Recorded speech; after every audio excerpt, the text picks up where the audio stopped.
ओम पूर्णमदा पूर्णमिदं पूर्णात् पूर्णमुदच्यते पूर्णस्य पूर्णमादाय पूर्णमेवावशिष्यते ब्रह्मानन्दं परमसुखदं केवलं ज्ञानमूर्तिं द्वन्द्वातीतं गगनसदृशं तत्त्वमस्यादिलक्ष्यम् एकं नित्यं विमलमचलं सर्वදී साक्षिभूतं भावातीतं सर्वं तन्नमामि।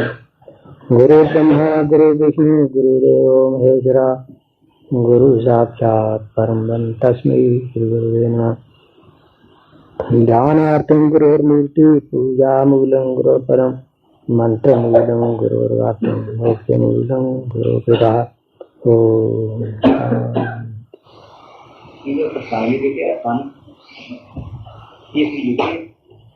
भगवान बड़े ही अकारण दयालु हैं। अकारण दयालु क्यों ना हो, जीव आत्मा उसका पुत्र जो हुआ, लौकिक पिता पुत्र के साथ किसी कारण को लेकर उससे प्रेम करता है, और नहीं तो इतना तो अवश्य उसके हृदय में होता है कि मैं बूढ़ा हो जाऊंगा तो मेरे बूढ़े की जो लाठी बनेगा, सहारा देगा। लेकिन परमात्मा को ऐसी कोई आशा नहीं। स्वाभाविक ही उसका पुत्र के साथ प्रेम है और हर समय देखभाल करता और इसके मार्ग को ठीक करता रहता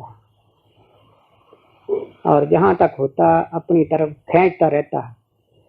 और खींचते रहने के कारण ही उसका नाम कृष्ण है। कृष्ण चुंबक को कहते हैं। चुंबक जानते हो लोहे को कैसा, दूर लोहा पड़ा हो तो खींच लेता है। इसी तरह वो परमात्मा कृष्ण है, चुंबक है। कहाँ है? हर चीज के अंदर समाया हुआ है। तो हर चीज के अंदर रहकर वो इसको अपनी तरफ खींचता रहता है। परंतु ये पुत्र है जिसको पिता का ज्ञान न होने के कारण उसकी हर समय अवज्ञा करता रहता है, और उसकी आज्ञा का पालन करना तो एक तरफ, उसकी अवहेलना करता रहता है। तो इसी बात के कारण होता क्या है? होता यह है कि इसका जो अंतःकरण है वो मैला हो जाता है, इसके अपने ही कर्मों के कारण। परमात्मा को देखते हुए, साथ रहते हुए उसकी अवहेलना करना ये तो बहुत ही बड़ा गुनाह है।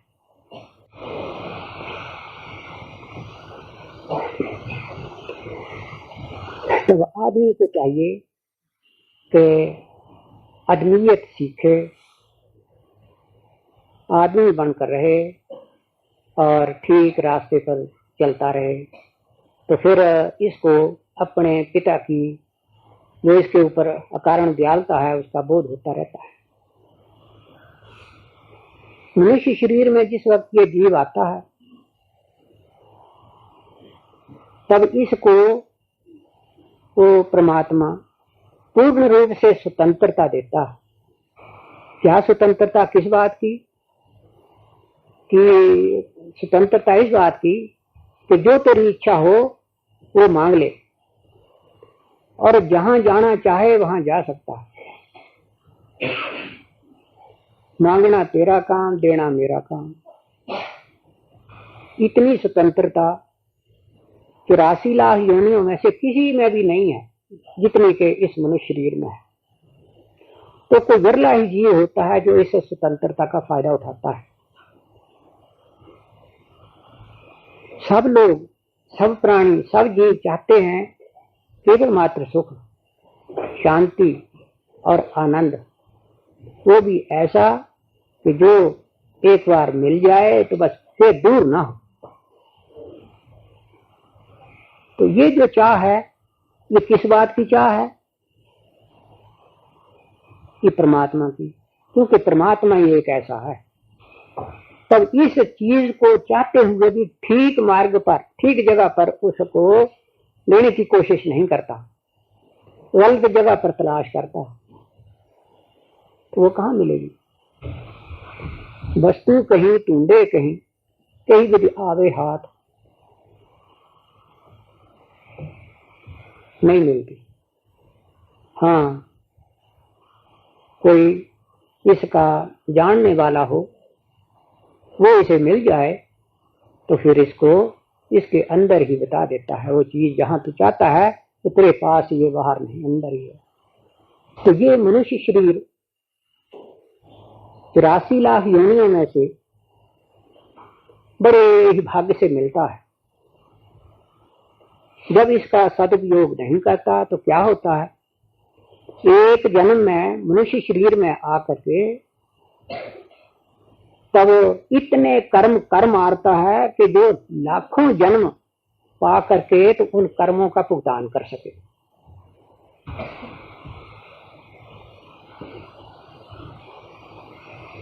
एक जन्म मनुष्य शरीर में आकर इतने कर्म कर मारता है कि लाखों शरीर आगे चलकर 84 लाख योनि में तार करके उनको पूरा कर सके। तब कितना कीमती ये मनुष्य शरीर है।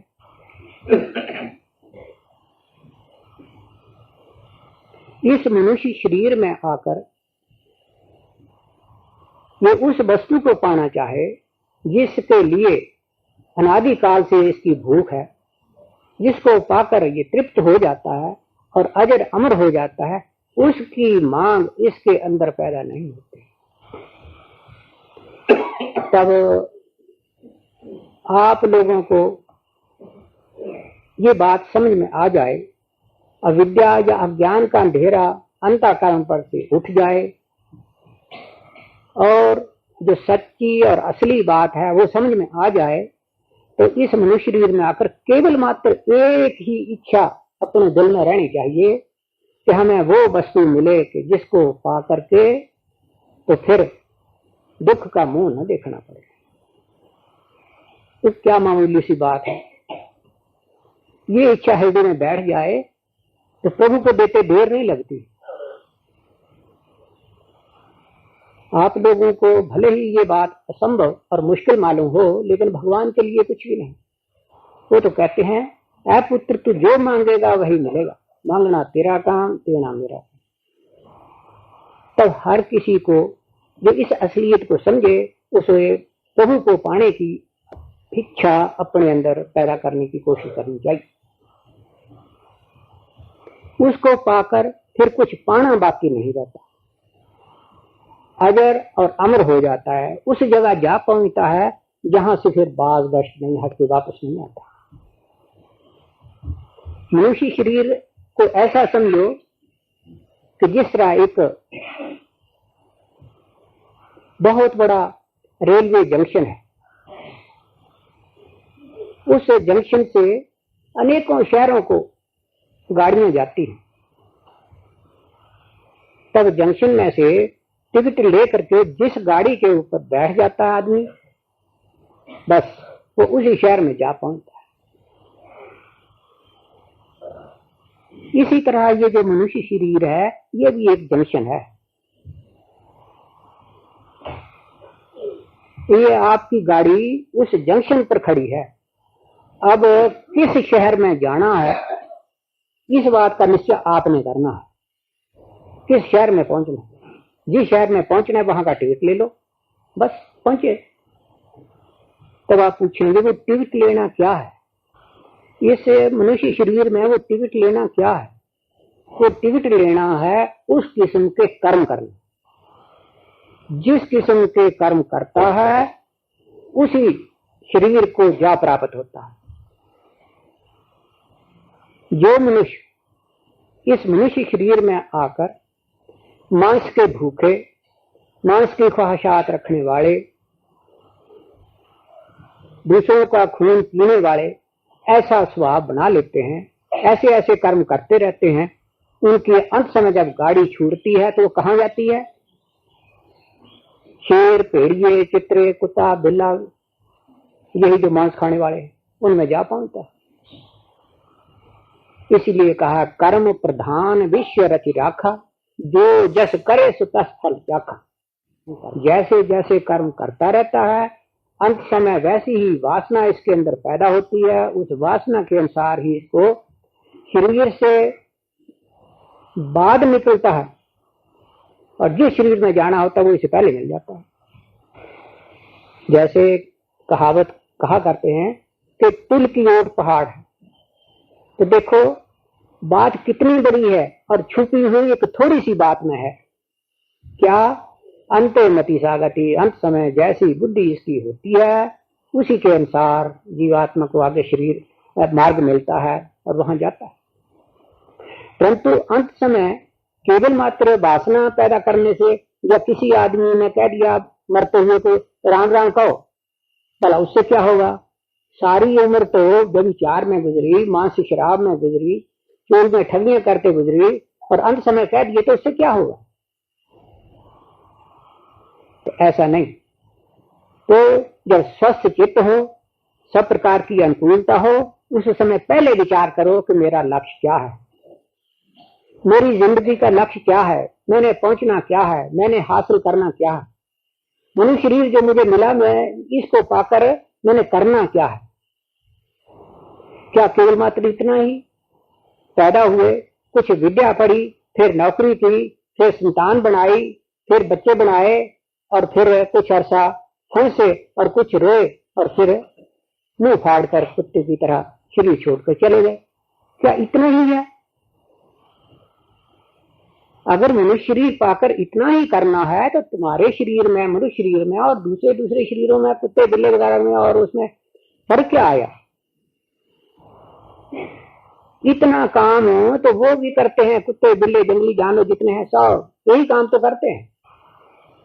तब मनुष्य का जो लक्ष्य है उसको पहले निश्चित करो और उसके अनुकूल कर्म करो। जैसे आदमी जीवन भर कर्म करता रहता है,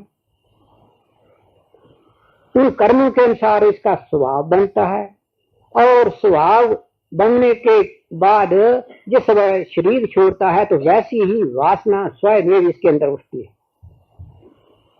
क्यों? इसलिए कि जो जो कर्म कर रखे हैं उन वासनाओं का फल उसमें भुगतान करना है। फल भुगतान करना है तो उसके अनुसार ही इसको शरीर मिलना चाहिए।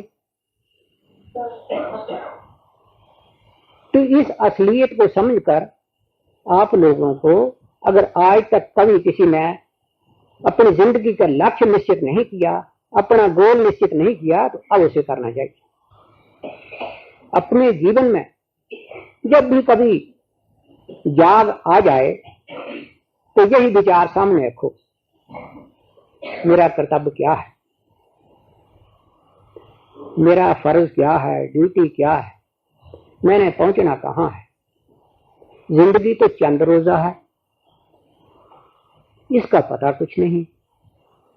जब असलियत ये हो तो जितना भी जल्दी हो सके अपना लक्ष्य निश्चित करके उसकी तरफ चलने का प्रयत्न करना चाहिए, बस।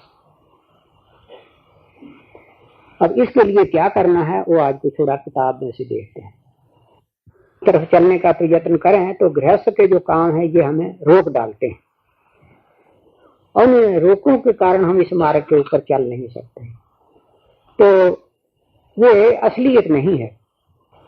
गृहस्थाश्रम में रहते हुए आदमी वैसे ही परमात्मा को पा सकता है जैसे एक विरक्त त्यागी साधु सन्यासी पा सकता है। ये तो अपने मन के या अपने हृदय की समझ है।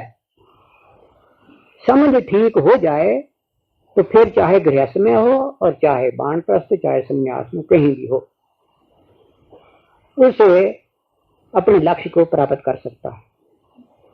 बहुत लोग कहते हैं कि काम, क्रोध, लोभ, मोह, अहंकार, ये जो 5 प्रकार की वृत्तियां हैं, ये एक प्रकार के चोर, ठग, डाकू इस जीव के मगर लगे हुए हैं, और इन्हीं के कारण ये जीव जगत से निकल नहीं सकता। लेकिन असल बात ऐसी नहीं है।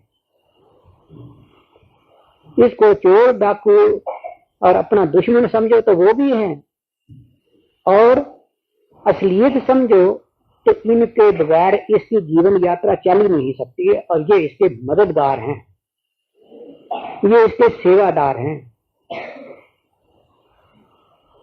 किसने लगाए? भगवान ने। किस लिए लगाए? इसकी मदद के लिए। लेकिन अगर ना समझे तो यही जो मददगार हैं ये इसके डाकू बन जाते हैं। बात भी ठीक है। व्यवहार में और चीजें भी आपको देखते हैं, कितनी ही चीजें हैं जिन चीजों को खाने से आदमी का शरीर नष्ट हो जाता है। लेकिन वही चीजें किसी समझदार डॉक्टर वैद्य के हाथ आ जाएं तो उनसे वो कितनी बीमारियों का खात्मा करता है, उससे लोगों को फायदा पहुंचाता है। नमक खाने की चीज है, इससे सब्जी बनती है,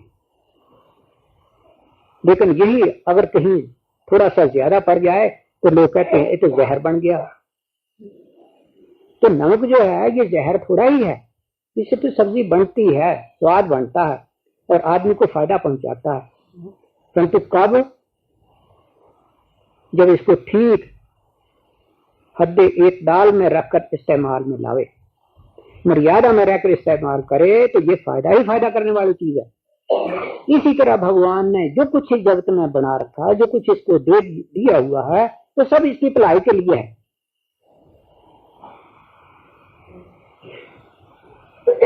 तो इसी तरह काम, क्रोध, लोभ, मोह, अहंकार, ये सब के सब इसके सेवादार हैं और उसको फायदा पहुंचाने वाले।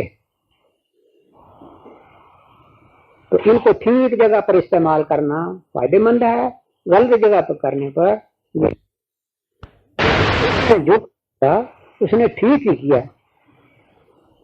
उसको गलती नहीं लग सकती। जब उसने किया तो आगे फिर जो उसकी संतान हुई, ये सब उसी की संतान तो है जो इतने जीव जंतु हैं। तब इसको बुरा कैसे कहा जाएगा? ये भी बुरा नहीं है, लेकिन जब इसका तरीका इस्तेमाल और मर्यादा में रहकर न करे तो यही जहर बन जाता है। तो काम का अर्थ चाहे विषय वासना समझो तो चाहे भोग वासना समझो, ये गलत नहीं है। रास्ते चलते हुए ये सब ठीक है। दूसरी बात, दूसरा क्रोध है। ये क्रोध, इसको भी आदमी का दुश्मन कहा है। क्रोध जब किसी आदमी के अंदर आ जाता है तो इसके अंदर जो 5 देवता हैं उसी वक्त निकल कर बाहर हो जाते हैं। तब इसके स्पर्श करते ही अंदर नहीं रहते और आदमी का जो विवेक है वो नष्ट हो जाता है। और जहां विवेक नष्ट हुआ तो आदमी रास्ते पर चलते हुए कुमार्ग पर जा पड़ता है। ऐसा ये नीच है। लेकिन अगर इसी क्रोध को ठीक रास्ते पर चलाया जाए तो यही आदमी की रक्षा करता है। देखते हो गवर्नमेंट ने मिलिट्री रखी है, पुलिस रखी है, तो वो अगर शांति का इस्तेमाल करें तो देश की रक्षा हो सकती है। आदमी की रक्षा नहीं हो सकती, देश की रक्षा नहीं हो सकती। तब उनको करना ही पड़ता है। तब ठीक समय पर जितना चाहिए उतना ही क्रोध करना इसके लिए फायदेमंद है। और मर्यादा का उल्लंघन हुआ तो यही क्रोध जो है इसको कुमार्ग पर डालकर अधोगति को पहुंचा देता है। तब इसको भी बुरा कैसे कहा जाए? चाकू है, तलवार है, इससे आदमी कत्ल हो जाते हैं, लेकिन इन्हीं से रक्षा होती है। तब ये भी बुरा नहीं है। इसी तरह लोभ है। लोभ के लिए भी ऐसा ही, जैसा क्रोध के लिए कहा है, लोभो पापस्य कारणम, संपूर्ण पापों का कारण इसको लोभ को कहा है। परंतु विचार करो, ये लोभ भी पाप कैसे हुआ? लड़का स्कूल में छोटी उम्र में पढ़ने जाता है, तब 1 अक्षर, 2 अक्षर, 3 अक्षर, 4 अक्षर ऐसे पढ़ता चला जाता है। कुछ अरसे में सारे अक्षर पढ़ लेता है। ये कैसे हो रहा है? ये भी तो लड़का लोभ कर रहा है। फिर पहली जमात, दूसरी, तीसरी, चौथी, 5वीं, 9वीं, 10वीं, FA, BA, MA, MM, क्या इसको कहोगे कि ये लोभ नहीं है?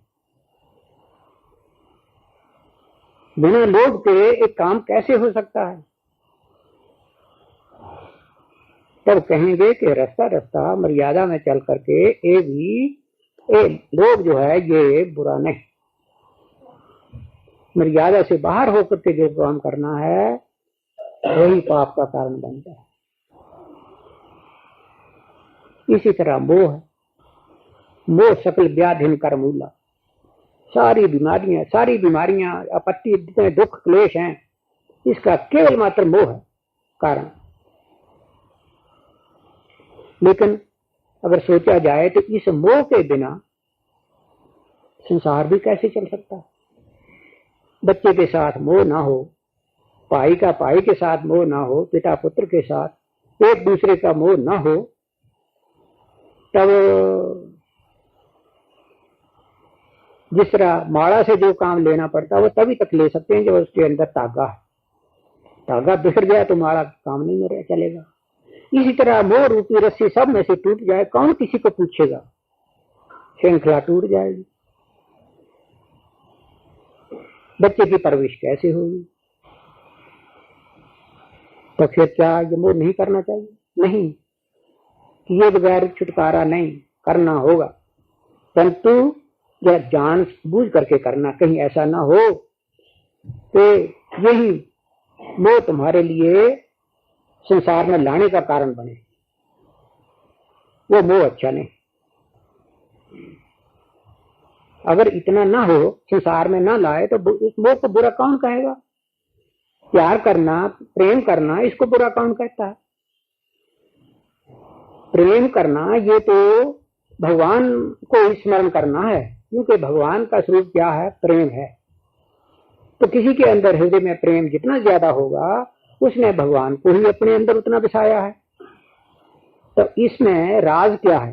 राज ये है कि जो कुछ इस जीव को परमात्मा ने दे रखा है ना, ये सब है परमात्मा का। तब इस बात को ना भूले, जिससे प्रेम करता है, प्यार करता है, तो उसको यही समझे कि जो कुछ भी है ये सब भगवान का, मेरा कुछ नहीं। उसमें से मेरापन जो है उसको निकाल कर उससे प्रेम करे, तो भगवान से प्रेम करना। भगवान से प्रेम करो या भगवान की वस्तु के साथ प्रेम करो, एक ही बात है। तब उस समय फिर इस मोह का नाम प्रेम रह जाता है और मोह नहीं रहता। मोह बंधन का कारण, प्रेम इसके छुड़ाने का कारण। वो कार तो है, लेकिन इस बात का सेवक का, मैं सेवक हूं, इसके अतिरिक्त जो दूसरा कुछ अपने आप को समझना है, वो भगवान से अलग दूर रहने वाली बात है। तो इस प्रकार ये जो काम, क्रोध, लोभ, मोह, अहंकार उस परमात्मा ने इस जगत में पैदा किए, ये सब इसकी भलाई के लिए इसके सेवादार नौकर हैं। इनको ठीक रास्ते पर बरतना, ये अपनी अकड़ से काम लेना है। तो इस तरह इन काम, क्रोध, लोभ, मोह, अहंकार को धर्म के अनुसार जो बरतना है वो ये है। आगे है? काम, क्रोध, लोभ, मोह बरतें धर्म अनुसार, ये हो गया है? क्या नहीं, अग्गा बोलना। संतान उत्पत्ति कारण,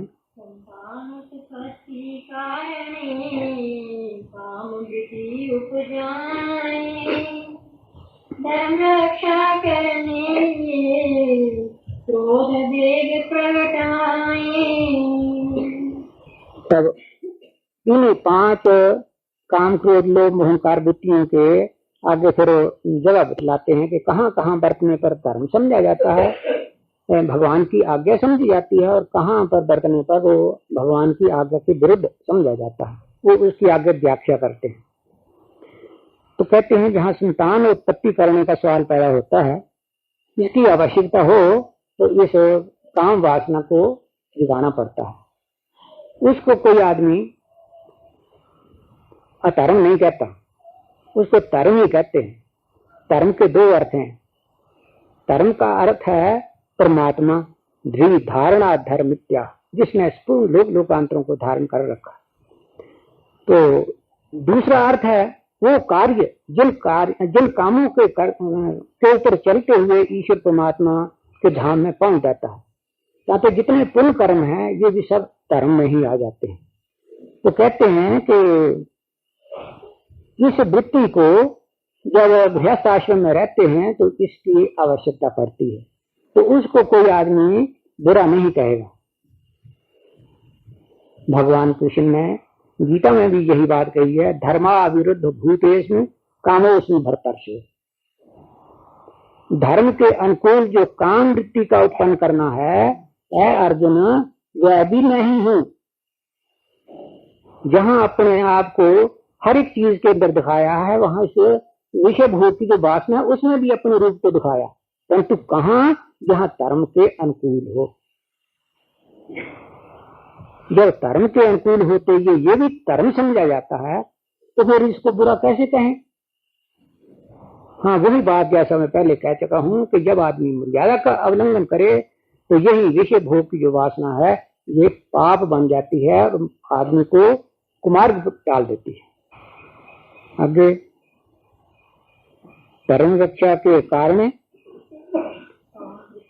धर्म रक्षा करने लिए क्रोध वेग उपजाए, तो इस क्रोध की भी आवश्यकता है। तो ये भी समय की बात है, समय समय पर ये क्रोध धर्म बन जाता है। किस वक्त? जैसे कोई आदमी अपने आप को अपने धर्म के मार्ग के ऊपर चलते हुए रुकावट डालता है, उससे विचलित करता है, धर्म भ्रष्ट करता है, तो क्रोध की वृत्ति पैदा करके अगर उसको ठीक मार्ग पर ला डालते हैं तो इसको कोई बुरा नहीं कहेगा। और ऐसा उसका मुकाबला करते हुए शरीर भी छूट जाता है, तो ये जीव वहां पहुंचता है जहां वो धर्मी है, परमात्मा है, वहां जा पहुंचता है, क्योंकि उसके लिए, उसकी रक्षा के लिए ही अपना इसमें शरीर इसका नष्ट हुआ है, तो इसकी आत्मा वहां जा पहुंचती है। तब ऐसी सूरत में इस क्रोध को कोई बुरा कैसे कहेगा? अभी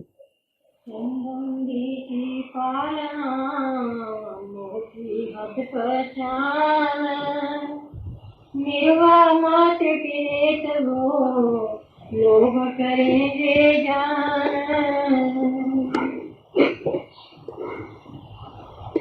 फिर मोह के लिए कहते हैं, संबंधी को हो, रिश्तेदार हो, पुत्र वगैरह कोई भी हो, तो जहां तक उसकी परवरिश का संबंध है वो तो बिना मोह के होगा नहीं।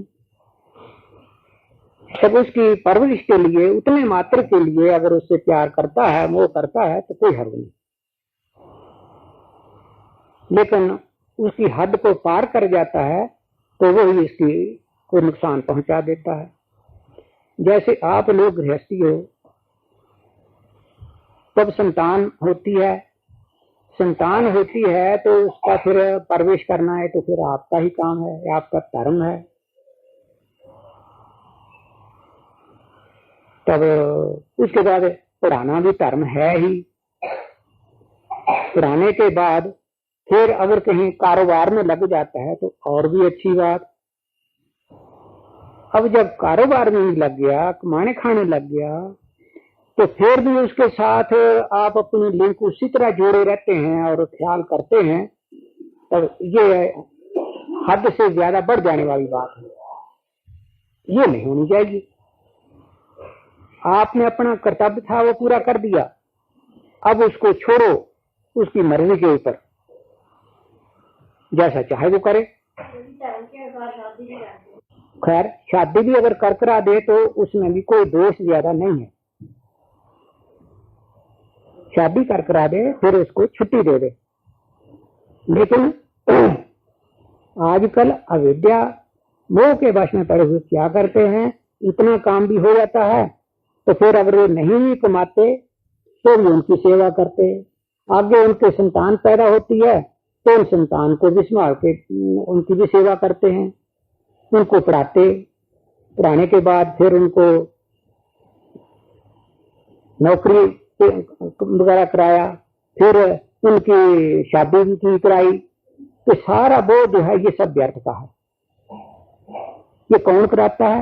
ये मोह कराता है। मोह नाम अज्ञान का, अज्ञान यही कि जो तुम्हारा फर्ज नहीं है उस फर्ज को तुम लगे हुए अपना फर्ज समझते हो और उसमें बंध जाते हो। तो इस हद को पहचानो कि कहां तक हमारा कर्तव्य है सेवा करना। उस हद से आगे बढ़े तो मोह आ गया, मोह आ गया तो मोह रूपी रस्सी बन गई, मोह रूपी रस्सी बनी तो संसार से छुट्टी नहीं। विवेक जागृत हुआ तो अपने असली कर्तव्य को समझो कि मेरा कर्तव्य क्या है। मेरा कर्तव्य ये है कि जिस मार्ग पर चला हूं उसको निभाते हुए असली जो मेरा लक्ष्य है वो भगवत प्राप्ति है।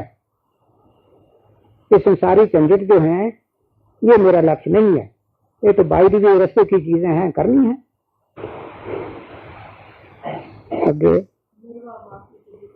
हाँ, मिलगा मात्र के हेतु वो लोभ करें यह जान। तो उनको अपनी जीवन यात्रा चलाने के लिए मात्र जितना काम करना पड़ता है उतना ही करना चाहिए, ज्यादा नहीं। ज्यादा करने से फायदा क्या, झंझट ही बढ़ेंगे और कुछ नहीं होगा। रुपया पैसा ज्यादा कमाओगे, संपत्ति बनाओगे, जमीन जायदाद बनेगी, बड़े बड़े लोगों के साथ मेल मिलाप हो जाएगा, भला इनसे आपको क्या काम होगा। रुपया पैसा जमीन जायदाद जो कुछ और नहीं, ये शरीर भी सब यहाँ ही रह जाएगा, साथ तो कुछ जाएगा नहीं। भला फिर इतने झंझट में क्यों पड़े थे भाई। इतनी जो संपत्ति पैदा किए, पैसा बनाया, बैंक में जमा कराया, तो इसके लिए कहा है कि ये जो धन संपत्ति है पापा बाजू हो ने कट्ठी मोया संग न जाई। जितना रुपया पैसा संपत्ति बना लो ये बिना पापों के तो होगी नहीं, तो पापों की गठरी साथ होगी और जो कमाया हुआ वो सब यहाँ रह जाएगा, उसने कोई मदद नहीं करनी। तो असलियत ये है तो फिर आदमी अपना इस शरीर में रहकर अपना निर्वाह करने मात्र की बात क्यों ना करे, क्यों लोभ न पड़े। तो लोभ से बचना चाहिए। जिस चीज का लोभ करना है वो लोभ करो। लोभ किस बात का करना है, लोभ करना है इसी मनुष्य शरीर में रह करके परमात्मा को पाना है। उसके लिए जो ज्यादा से ज्यादा हो सकता है वो करो। बाकी जितने काम है वो प्रारब्ध कर्मानुसार आपको प्राप्त हुए हैं अथवा आपने जानबूझ कर लिए हैं, उनको तो निभाना काम है, उनको निभाओ मात्र, परंतु इनमें गलतान ना हो। आजकल कई आदमी ऐसे देखने में आए जिनके अपने संतान नहीं हो तो वो दूसरों की संतान ले लेते हैं, पुत्र नहीं तो दोते से ही उनके पीछे लगे जाते हैं। जब तक वो उड़ने के काबिल नहीं हो जाते तब तक उनके पीछे लगे रहते हैं। नहीं मूर्ख समझते कि मेरा काम क्या है, मैं किस मतलब से ले आया है। परमात्मा ने जो मुझे नई संतान दी तो किस लिए नहीं दी, वो तो कारण दयालु है। इसने तो दी थी कि तू मेरी तरफ आगे ज्यादा से ज्यादा बढ़ सके, तेरे कुछ झंझटों से छुटाया था। अंदर नहीं हुंदा जेड़ा विवेक का पैदा होना है, जब वो पैदा ना होवे तो गल नहीं बन। उन्होंने जिस समझण की हद होवे तो कदे अपने नाल ले आए, कभी उन्होंने खुद मौका था जाओ जाकर के संग सुनो, बैठो देखो सुनो, इतने दिन लगा के आओ। 15 दिन में स्कूल तो छुट्टियां हुई ना, अब इन्ने दिन टाइम तुम उथे लगा के आओ। तो इस तरह मौका देना चाहिए ताकि वाकई ये ठीक है जी इतों तक गल। लेकिन दूसरा जेड़ा है वो नीति कठिन।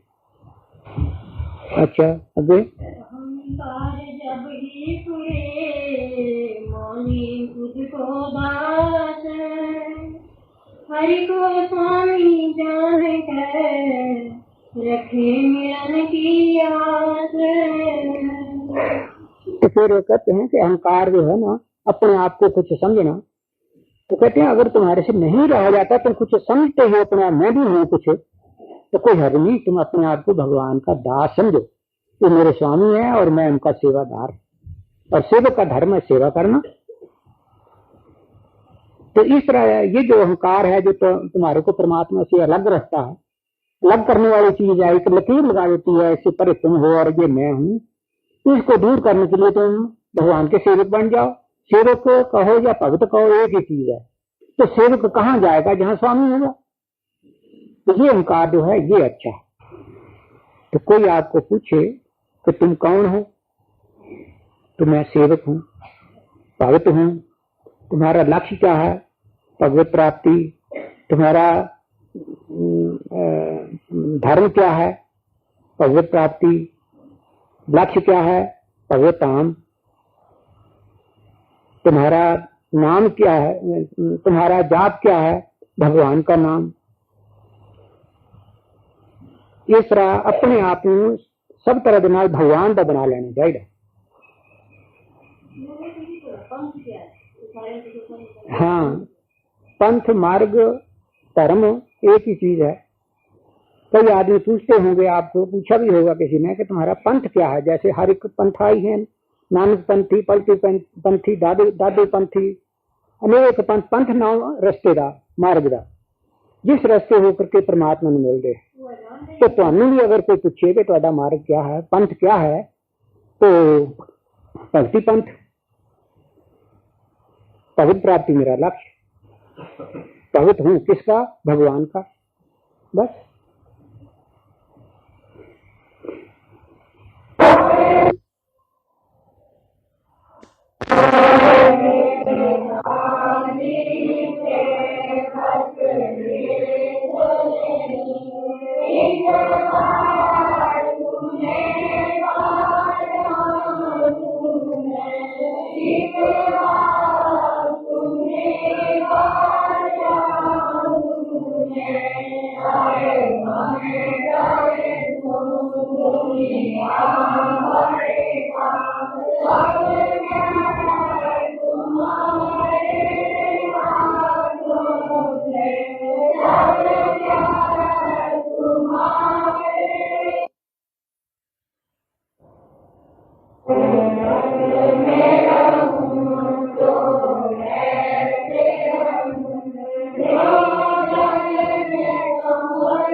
नी भैणो हाल मीरा बाई दा सुनो नी भैणो हाल मीरा बाई दा झूठे जग नू छड़ के प्रीतम पाई दा झूठे जग नू छड़ के प्रीतम पाई दा राणा भी मीरा नू पिया डरांदा सी राणा भी मीरा नू पिया डरांदा सच्चा दिल सी उदा नहीं घबरांदा सी सच्चा दिल सी उदा नहीं घबरांदा सी मो दुनिया दे नाल न मीरा कीता सी मो दुनिया दे नाल न मीरा कीता सी हस हस जहर पियाला मीरा पीता सी हस हस जहर पियाला पीता सी सुनो नी भैणो हाल मीरा बाई दा सुनो नी भैणो हाल मीरा बाई दा झूठे जग नू छड़ के प्रीतम पाई दा झूठे जग नू छड़ के प्रीतम पाई दा नैन भी उदे चमचम नीर बहांदे सी नैन भी उदे चमचम नीर बहांदे सी अग दिरां दी आके ते भड़कांदे सी अग दिरां दी आके ते भड़कांदे सी सुनो नी भैणो हाल मीरा बाई दा सुनो नी भैणो हाल मीरा बाई दा झूठे जग नू छड़ के प्रीतम पाई दा झूठे जग नू छड़ के प्रीतम पाई दा लोकां पावें मीरा इक दीवानी सी लोकां पावें मीरा इक दीवानी सी सच्ची प्रभु दी भगती मीरा जानी सी सच्ची प्रभु दी भगती मीरा जानी सी सुनो नी भैणो हाल मीरा बाई दा सुनो नी भैणो हाल मीरा बाई दा झूठे जग नू छड़ के प्रीतम पाई दा झूठे जग नू छड़ के प्रीतम पाई दा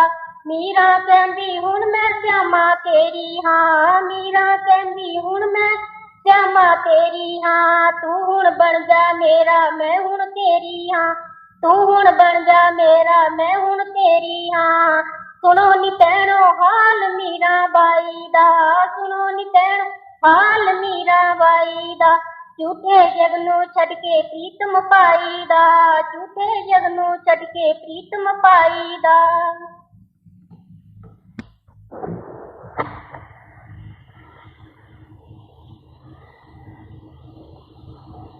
गुरुदेव तुम्हारे चरणों में सर्वस्व न्यौछावर हो जाए, गुरुदेव तुम्हारे चरणों में सर्वस्व न्यौछावर हो जाए। तन मन धन सब इन चरणों पर वारा जाए, वारा जाए। तन मन धन सब इन चरणों पर वारा जाए, वारा जाए। इस तन की खाल के जूते बने, इस तन की खाल के जूते बने, गुरुदेव के चरणों की खातिर, गुरुदेव के चरणों की खातिर। सर के बालों का झाड़ू बने, गुरु चरण गुरु मार्ग को झाड़ा जाए। हरे के बालों का झाड़ू बने, गुरु मार्ग को झाड़ा जाए। गुरुदेव तुम्हारे चरणों में सर्वस्व न्यौछावर हो जाए। गुरु रहा की दर्द बिठाने को, गुरु रहा की दर्द बिठाने को, हो मेरे लहू से छिड़काओ, मेरे लहू से छिड़काओ। और हड्डियां पिस कर चून बने, रास्ते में ताकि बिछ जाए। और हड्डियां पिस कर चून बने, रास्ते में ताकि बिछ जाए। तन मन धन सब इन चरणों पर वारा जाए, वारा जाए। एक आज्ञाकारी चाकर हो, एक आज्ञाकारी चाकर हो।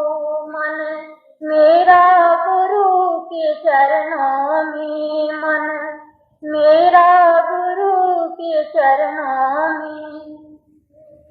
तब सफल ये जीवन हो मेरा, और आशा पूर्ण हो जाए। तब सफल ये जीवन हो मेरा, और आशा पूर्ण हो जाए। गुरु देव तुम्हारे चरणों में सर्वस्व न्यौछावर हो जाए। इस जीवन की बात नहीं, इस जीवन की बात नहीं, लाखों भी जन्म में अगर पाऊं, लाखों भी जन्म में अगर पाऊं, हर जन्म में फिर मेरा जीवन गुरु चरणों के अर्पण हो जाए। हर जन्म में फिर मेरा जीवन गुरु चरणों के अर्पण हो जाए। गुरुदेव तुम्हारे चरणों में सर्वस्व न्यौछावर हो जाए। गुरुदेव तुम्हारे चरणों में सर्वस्व न्यौछावर हो जाए। तन मन धन सब इन चरणों पर वारा जाए वारा जाए। तन मन धन सब इन चरणों पर वारा जाए वारा जाए।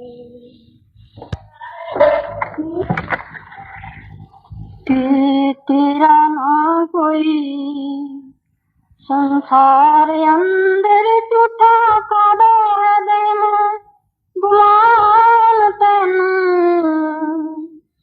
झूठे साक संबंध ते मीत जग दे वेले अंत दे त्याग जो जान तैनू।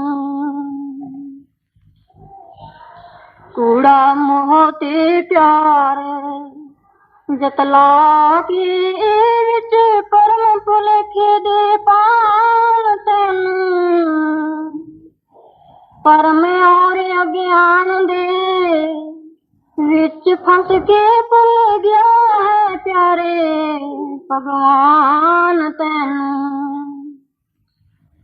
तेरा नाता परमात्मा नाल सच्चा इस गल दरिया ना ध्यान तैनू। दासन दास क्यों होयो गुलाम जगदा अपने आप दा जरा ना ज्ञान तैनू। तेरी होश हवास क्यों गई मारी नहीं सुझदा नफा नुकसान तैनू। झूठे जग झूठ ते सच है नाम केवल सच झूठ दी नहीं पहचान तैनू।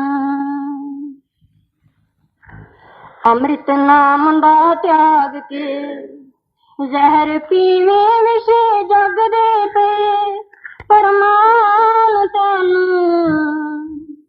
फल घोर कलेश है विषयां दा करना अंत नूं पवे भुगतान तैनू।